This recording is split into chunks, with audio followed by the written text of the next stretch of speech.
ফের চিকিৎসায় গাফিলতির কারণে রোগীর মৃত্যুর অভিযোগ আসলো রাজ্যের বেসরকারি হাসপাতাল আইএলএস এর বিরুদ্ধে। এখানেই শেষ নয়, রোগী মারা যাওয়ার পর 3 দিন হাসপাতালের কাচের ঘরে রেখে দেওয়া হয়েছে বলে অভিযোগ। এ নিয়ে শুক্রবার আইএলএস হাসপাতাল প্রাঙ্গণে ক্ষোভ উগরে দিয়েছেন রোগীর আত্মীয়রা। সাংবাদিকদের মুখোমুখি হয়ে রোগীর এক আত্মীয় বলেন, 23শে ডিসেম্বর দুর্বা পালকে আইএলএস হাসপাতালে ভর্তি করেন। দুর্বার বাপের বাড়ি রাজধানীর সার্কিট হাউস সংলগ্ন এলাকায়। একই এলাকায় বিবাহ হয়েছে দুর্বার। মহিলা 2 মাসের গর্ভবতী ছিলেন। তাতে কিছু সমস্যা দেখা দিয়েছিল। এ নিয়ে হাসপাতালের চিকিৎসক মমতা সিং এর কাছ থেকে পরামর্শ নিয়েই দুর্বাকে আইএলএস হাসপাতালে ভর্তি করা হয়। চিকিৎসক বলেছেন তার সামান্য অপারেশন হবে, তাতে চিন্তার কিছুই নেই। কিন্তু 1.5 মাস ধরে হাসপাতালে রেখে চিকিৎসা হয়েছে। একবার ভেন্টিলেশনে, আরেকবার আইসিইউতে নিয়ে টানাটানি করেছেন চিকিৎসকেরা। আর বাড়ির লোকেরা কেবল টাকা দিয়ে যাচ্ছেন। 3 দিন আগে রোগী মারা গেছে, শুক্রবার মৃত্যু হয়েছে বলে ঘোষণা করেছে। জানাজানি হইতাছে কি হইলো ডাক্তার তো ডাক্তারের কথা কইতাছে, আমরা তো আর বুঝতাছি না ডাক্তার কি কইরা রাখছে আর কি হইয়া রইছে সেটা তো আর আমরা জানতাছি না। তারপরে দিয়ে আইলো সবাই, তখন কইতাছে যে না আমরা ডাক্তারের সঙ্গে কথা কইতেছে যে ডাক্তার কি করছে, এখন কেন আমার পেশেন্ট ভেন্টিলেশনে গিয়ে ঢুকলো। এটা তো সাধারণ নর্মাল জিনিস আছিল। অলরেডি ডাক্তারও হইছে মমতা সিং যে এটা একটা নর্মাল অপারেশন। আচ্ছা, ভেন্টিলেশনের পরে ওই যে ঢুকানো হলো 23 তারিখ, তারপরে কি আজ অবধি ভেন্টিলেশনে আজ অবধি ভেন্টিলেশন বলতে আজ অবধি ভেন্টিলেশনে লেখা পরশুদিন তো কাচের ঘরে রাখছে। সেই কাচের ঘরটার কি নাম বা কি প্রসেস জানি না আমি। কাচের ঘরটাতে রাখা হইছে যে ওই কাচের ঘরটাতে না রাখলে অন্যান্য যে পেশেন্ট আছে এমনকি আপনারও ওর থেকে ইনফেকশন বাড়তে পারে। তো এটার কি কারণ আমরা তো ডক্টর না, জানতাম সবকিছু। সাধারণ কথা আমরা 1-2টা বুঝাই। 1 মাসের মধ্যে আপনারা কোনদিন পেশেন্টের সাথে দেখা করতে পারছেন না? পেশেন্ট কেমনে দেখো অলরেডি কোমাতে রেডিসার আনা হইছে।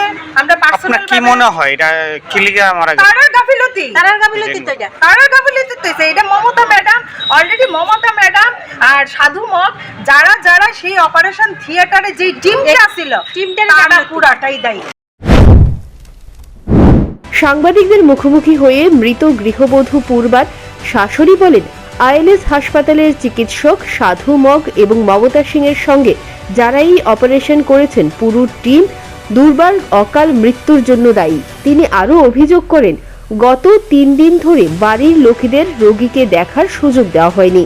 তাতেই বাড়ির লোকেদের সন্দেহ জাগে হয়তো 3 দিন আগেই পূর্বার মৃত্যু হয়েছে, কিন্তু তাকে মৃত বলে ঘোষণা করা হয়নি। মৃত্যুর পর 17 লক্ষ টাকা দাবি করেছে আইএলএস। টাকা দিচ্ছে না বলে সকাল 9টা থেকে বিকেল 5টা পর্যন্ত মৃতদেহ আটকে রেখেছে বলে অভিযোগ করেন। মানে মমতা সিং এরা দেখাইতেছে ট্রিটমেন্ট করতেছে মানে বাচ্চার লিগে।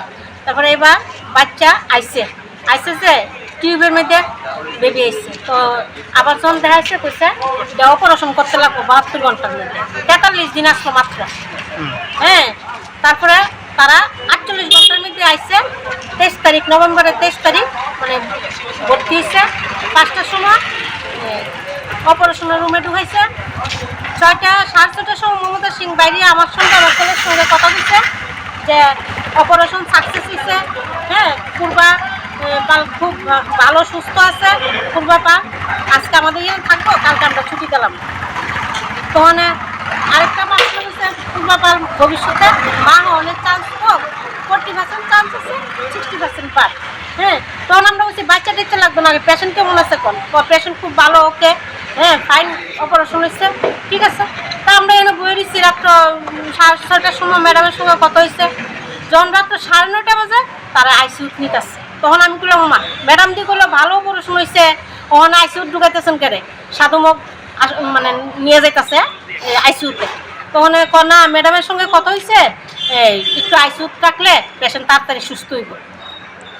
তা আমরা এখান থেকে কথাবার্তা কইয়া 12টার সময় আমরা গেছি এখান থেকে। পরের দিন 9টার সময় ভেন্টিলেশনে। আর আজ অব্দি চোখও খুললো না, একটা আঙ্গুল লড়লো না, একটা পাও লড়লো না। এবার মাঝখানে 10 দিন পরে টেটোস্কোপি করছে। টেটোস্কোপি করে মানে গলা দিয়ে টেটোস্কোপি করে অক্সিজেন পাইপ দিয়ে গলার মধ্যে দিচ্ছে। হ্যাঁ, আজকে সকালে 9টার সময় ফোন করছে মারা গেছে, অহন অব্দি তারা ডেড। রাতেই আইএলএস হাসপাতালের বিরুদ্ধে এনসিসি থানায় মামলা দায়ের করেছেন মৃতার স্বামী। তবে শুক্রবার রাত পর্যন্ত পূর্বার মৃতদেহ তার পরিবারের হাতে তুলে দেওয়া হয়নি বলে অভিযোগ। Bureau report, news prime Tripura.